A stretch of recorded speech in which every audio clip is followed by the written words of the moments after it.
नमस्कार दोस्तों, मैं किशोर कुमार सक्षम क्लासेस के इस चैनल पे आप सबका बहुत ही हार्दिक स्वागत करता हूं और आशा करता हूं कि आप सब बहुत ही अच्छे होंगे। और भारतीय इतिहास से संबंधित 1857 की क्रांति राष्ट्रीय आंदोलन का ये भाग 1857 की क्रांति का एक फर्स्ट पार्ट हम पहले से ही बना चुके हैं, जो आपको इस चैनल पे उपलब्ध हो जाएगा।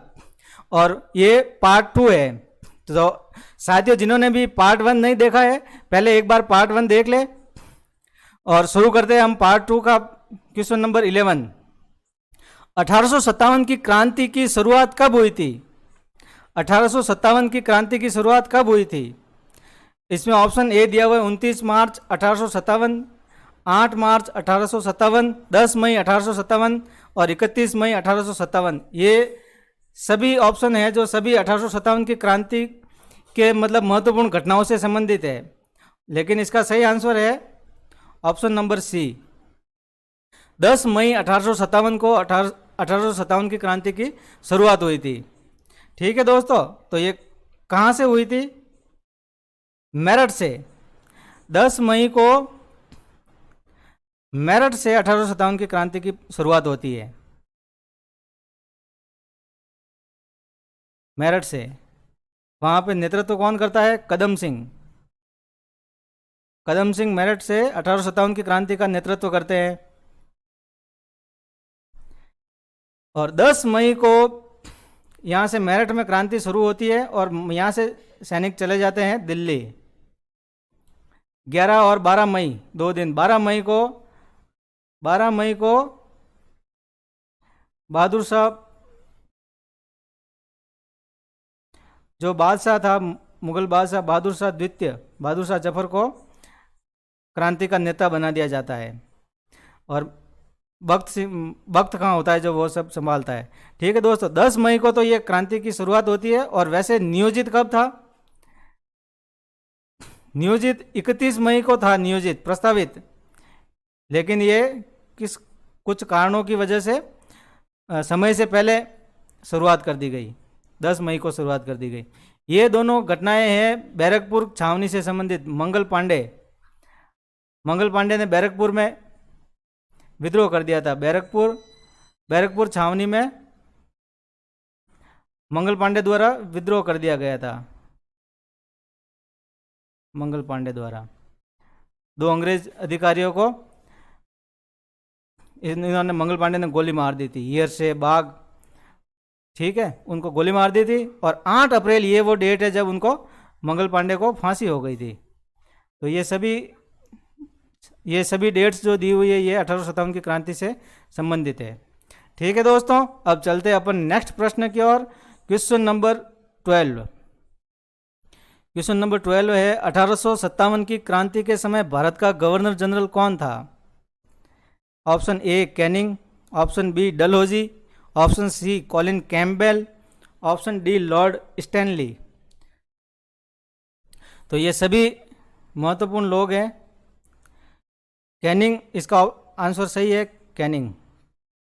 डलहौजी का कार्यकाल इससे पहले खत्म हो गया था, कैनिंग से जस्ट पहले डलहौजी था। कॉलिन कैम्पबेल जो है 1857 की क्रांति के समय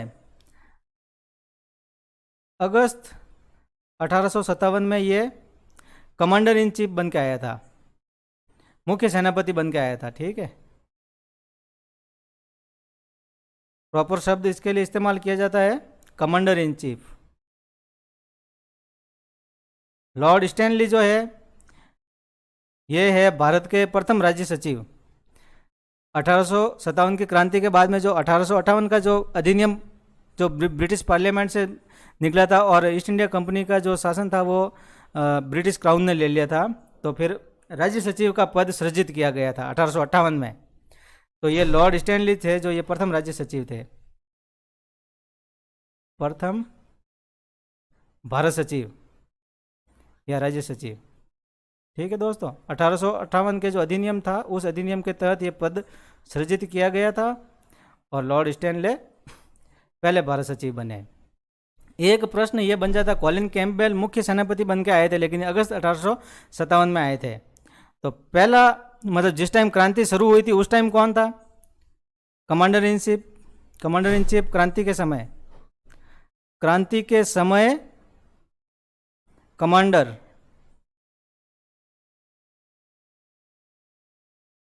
कमांडर इन चीफ, ये था एंसन। एंसन था तो एंसन की मृत्यु हो गई थी 27 मई को, 27 मई 1857 को इसकी मृत्यु हो गई। फिर इसके स्थान पे आया, एंसन के बाद आया ग्रांट, पैट्रिक ग्रांट, और ग्रांट के बाद में आया कैंपबेल, और कैंपबेल के नेतृत्व में ही 1857 की क्रांति को मतलब कुचला गया था और अंग्रेज़ों ने दिल्ली को वापस पुनः नियंत्रण में ले लिया था। तो 1857 की क्रांति को जब दबा दिया इन्होंने, तो उस समय कैंपबेल था, क्रांति शुरू हुई उस टाइम एंसन था, और ये बीच में 3 महीने के लिए ये ग्रांट रहा था। ठीक है दोस्तों, अब चलते हैं अपन नेक्स्ट प्रश्न की ओर। Question number 13। 1857 की क्रांति के समय ब्रिटिश प्रधानमंत्री कौन थे? डिज़रेली, पामस्टन, पैट्रिक ग्रांट या ह्यूरोज? तो 1857 की क्रांति के समय जो प्रधानमंत्री थे वो थे पामस्टन। डिज़रेली उस समय विपक्ष के नेता थे, विपक्ष के नेता थे। तो विपक्ष के नेता थे तो डिज़रेली ने पामस्टन की जो सरकार थी, इस सरकार के ऊपर प्रश्न चिन्ह उठाया था, प्रश्न चिन्ह लगाया था 1857 की क्रांति को लेकर। डिज़रेली ने कहा कि जो सरकार की जो नीतियां है वो नीतियां गलत है, और उन नीतियों के विरोध में जो 1857 की क्रांति हुई है ये एक राष्ट्रीय विद्रोह है। तो डिज़रेली ने क्या कहा? इस 1857 की क्रांति को राष्ट्रीय विद्रोह कहा, सचेत सजग राष्ट्रीय विद्रोह कहा है डिज़रेली ने। ठीक है दोस्तों, 1857 की क्रांति से के संबंध में कुछ कथन भी पूछे जाते हैं।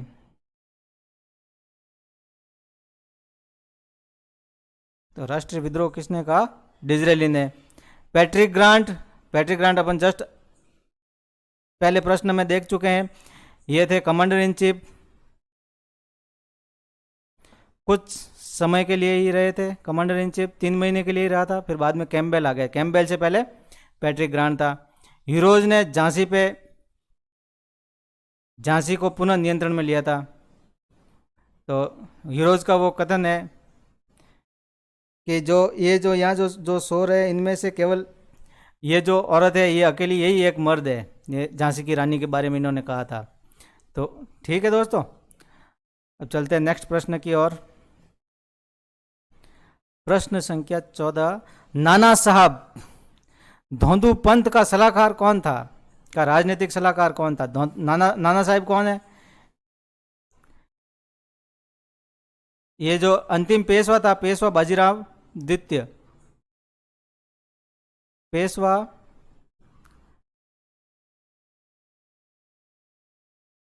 बाजीराव द्वितीय का दत्तक पुत्र नाना साहेब थे। ठीक है, जब तृतीय आंग्ल मराठा जो युद्ध हुआ था, उस युद्ध के बाद में पेशवा का जो राज्य था पुणे, उसको अंग्रेज़ों ने अधिकृत कर लिया था।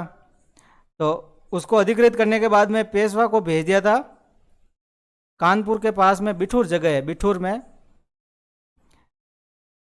बिठूर में इनको जागीर दे दी गई थी, और बिठूर भेज के इनको वहाँ पे पेंशन दे दी गई थी बिठूर में। तो इनके ये दत्तक पुत्र थे नाना साहब। तो नाना साहब ने जब अंग्रेज़ों से कहा कि भाई मेरे जो पिता थे पेशवा, उनकी जगह पे अब मैं हूँ, तो मुझे भी वापस पेंशन दी जाए, तो अंग्रेज़ों ने नाना साहब की पेंशन बंद कर दी थी। उन्होंने कहा कि भाई ये पेशवा पद के लिए नहीं, बल्कि बाजीराव द्वितीय को व्यक्तिगत रूप से पेंशन दी गई थी, तो ये पेंशन बंद कर दी गई। तो नाना साहब ने अपने अजीमुल्ला खां जो थे, इनको, ये इनके दीवान भी थे, इनके राजनीतिक सलाहकार भी थे, तो इनको इन्होंने भेजा था इंग्लैंड, अजीमुल्ला खां को।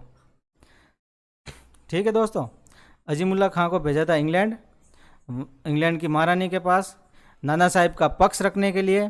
वहाँ इन्होंने नाना साहब का पक्ष रखा, लेकिन बात नहीं बनी, इनकी नाना साहब की पेंशन स्वीकृत नहीं हुई। तो आते टाइम रास्ते में ये 1856 में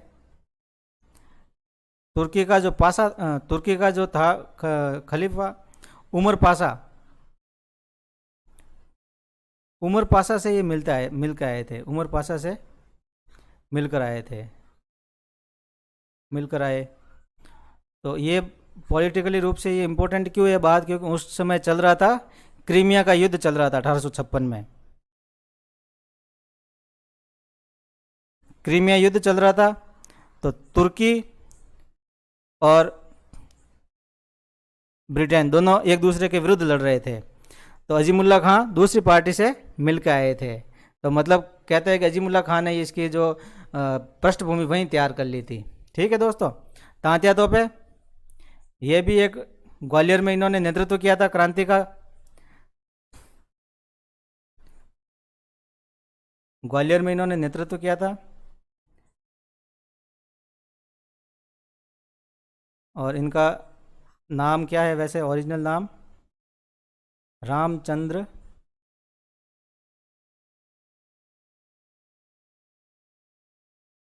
पांडुरंग। ठीक है, रामचंद्र पांडुरंग। राणोजी बापू ये जो सतारा के राजा थे, सतारा के राजा के सलाहकार थे।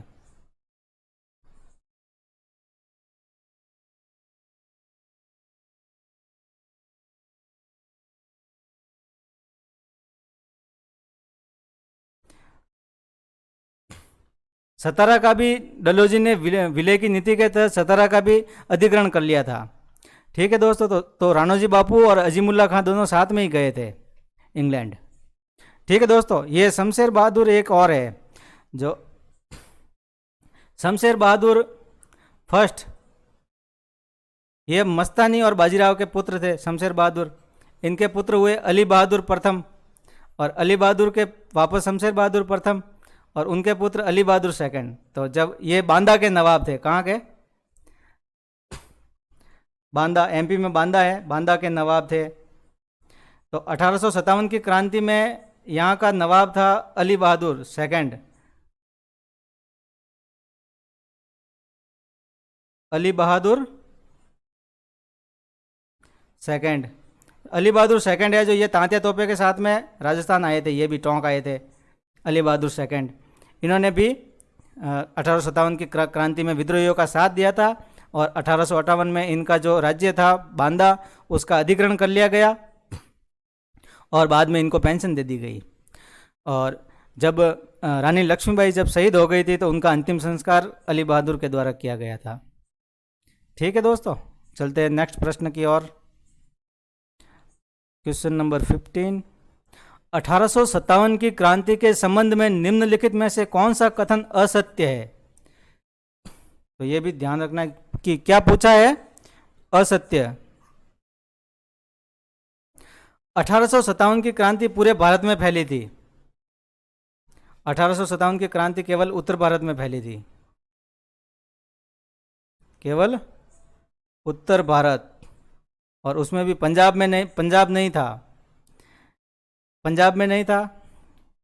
और क्रांति के समय हेनरी लॉरेंस अवध का नवाब था। तो ये तो असत्य है ही है। हेनरी लॉरेंस बिल्कुल क्रांति के समय हेनरी लॉरेंस अवध का नवाब था, नवाब नहीं है ये हेनरी लॉरेंस वहाँ का पॉलिटिकल एजेंट था। हेनरी लॉरेंस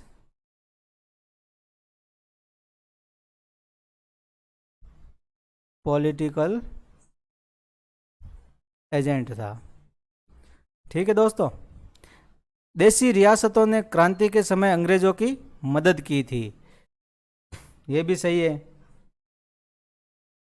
तो इसमें से कौन सा कथन असत्य है? तो केवल एक असत्य है। ठीक है, हेनरी लॉरेंस ये पॉलिटिकल एजेंट है। ठीक है दोस्तों, ये ध्यान रखना, ये यहाँ पे मिसप्रिंट हो गया है। पॉलिटिकल एजेंट, अवध का पॉलिटिकल एजेंट है। और देशी रियासतों के जो राजा थे, राजा महाराजा ने अंग्रेजों की मदद की थी, बिल्कुल सही है। ठीक है दोस्तों, चलते हैं नेक्स्ट प्रश्न की ओर। क्वेश्चन नंबर 16, 1857 की क्रांति के समय दिल्ली का पॉलिटिकल एजेंट कौन था? हेनरी लॉरेंस, ये तो हो गया अवध का पॉलिटिकल एजेंट, अवध का, जो ये वहाँ की रेजिडेंसी की रक्षा करते हुए हेनरी लॉरेंस मारा गया था 1857 की क्रांति में। हेनरी लॉरेंस मारा गया था। और इसका आंसर है सी, साइमन फ्रेजर। साइमन फ्रेजर ये भी मारा गया था, ये भी मारा गया। हेनरी लॉरेंस भी मारा गया।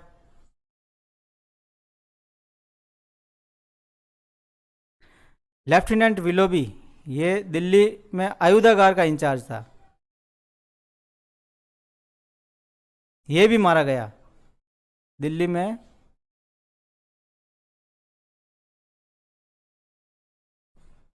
आयुधागार का प्रभारी था। जनरल एंसन, ये क्रांति की शुरुआत में सेनापति, कमांडर इन चीफ। ठीक है दोस्तों, नेक्स्ट प्रश्न की ओर चलते हैं। 1857 किसकी रचना है? 1857 S N. Sen, R C. Majumdar, S B. Chaudhary या वी.डी. सावरकर? ये रचना है एस.एन. सेन की।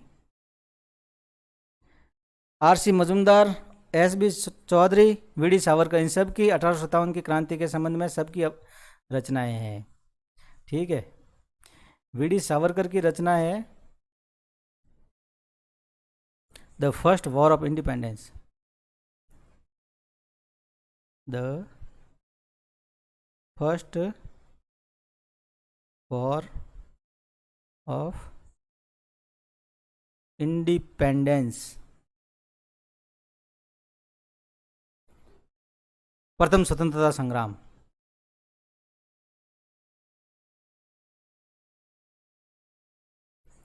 एस.बी. चौधरी की रचना है थ्योरीज ऑफ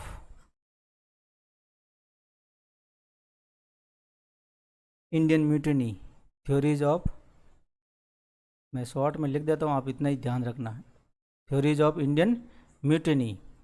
आर.सी. मजूमदार की दो पुस्तकें हैं,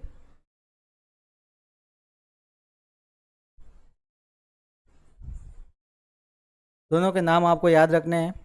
पहली है द सेपॉय म्यूटिनी,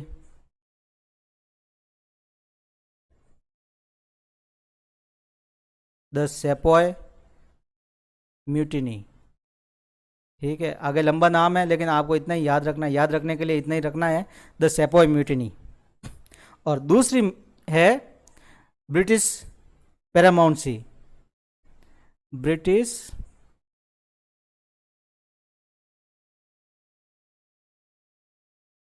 पैरामाउंसी।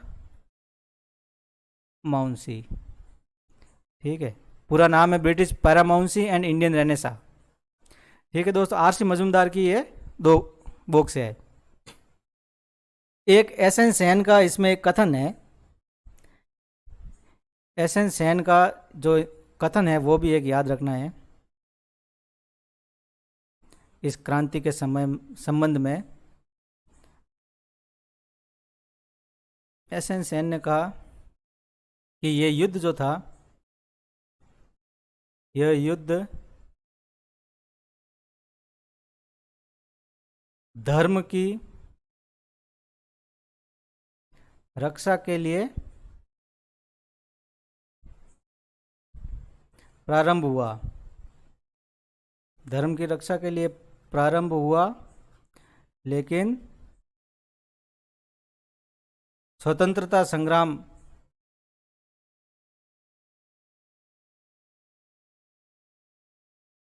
का रूप ले लिया।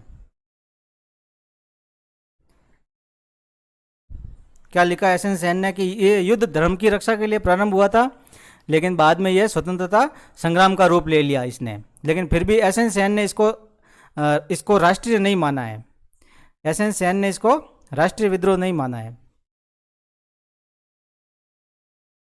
राष्ट्रीय नहीं माना है। ठीक है, ये भी याद रखना है। चलते हैं नेक्स्ट प्रश्न की ओर। Question number 18। The great rebellion निम्नलिखित में से किसकी कृति है? द ग्रेट रिबेलियन है अशोक मेहता की कृति। ठीक है दोस्तों। बेंजामिन डिज़रेली विपक्ष के नेता थे उस समय, उन्होंने इसको राष्ट्रीय विद्रोह कहा था। एस बी चौधरी की पुस्तक आपको बता दी, थ्योरीज ऑफ इंडियन म्यूटिनी। और ये जो डॉक्टर ताराचंद है, इन्होंने स्वतंत्रता के बाद भारत का इतिहास लिखा था। स्वतंत्रता के पश्चात राष्ट्रीय